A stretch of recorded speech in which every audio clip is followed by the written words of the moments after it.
The parent cosecant function is shifted 2 units down and its period is changed to 6 pi. Which of the following is the graph of the transformed function? Alright, well, let's start with the shifted 2 units down part. Normally the midline is at the x-axis. So if it's shifted 2 units down, the new midline should be at -2. So this first graph appears to have a midline at -2, so that looks good. This next graph appears to have a midline here at the x-axis, so that's wrong, so we can throw that one out.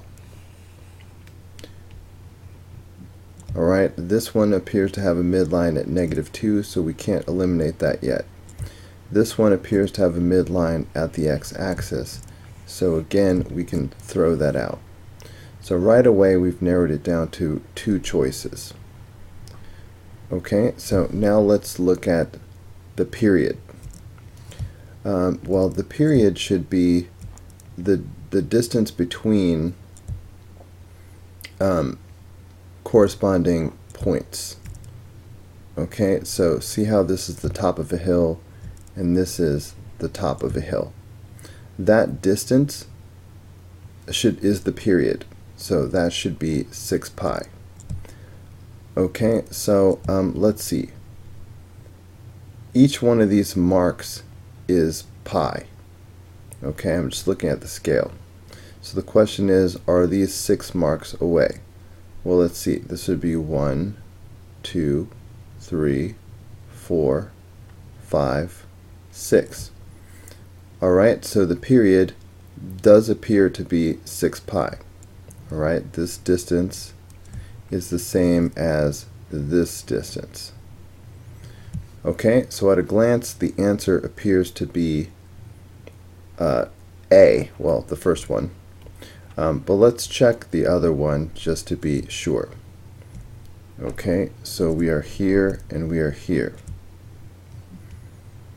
Alright, so again, this appears to be every mark is pi. So 1, 2, 3, 4, 5, 6. Okay, well, they both appear to have a period of 6 pi. So there must be something else wrong with one of these. So we have not solved the problem just yet. They both have a period of 6 pi.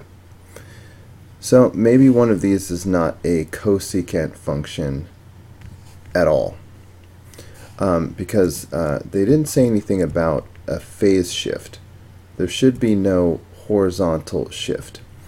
Okay, so remember that cosecant is the reciprocal of the sine function. Okay, cosecant theta is 1 over the sine function. So let's do a quick sketch of the graph of the sine function. Okay, if the period is to be 6 pi, then this would be 6 pi, and so this would be 3 pi.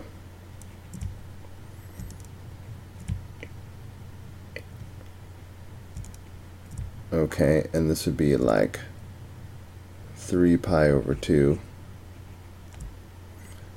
And this would be, well, you know what, I'm not even going to put numbers on this.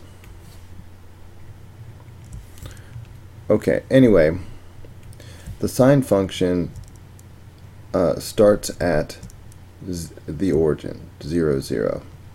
And then it goes up, and then back to the midline, and down, and back to the midline. So this is what we are looking for. Okay, now this function appears to be doing this. Now, do these match? Well, considering that the midline is right here, alright, so focus on how it relates to the midline. So it does seem to start from the midline and go up and down and back, just like this does. So the answer does appear to be the first one. Now let's compare that to the other one. Let's not be too hasty.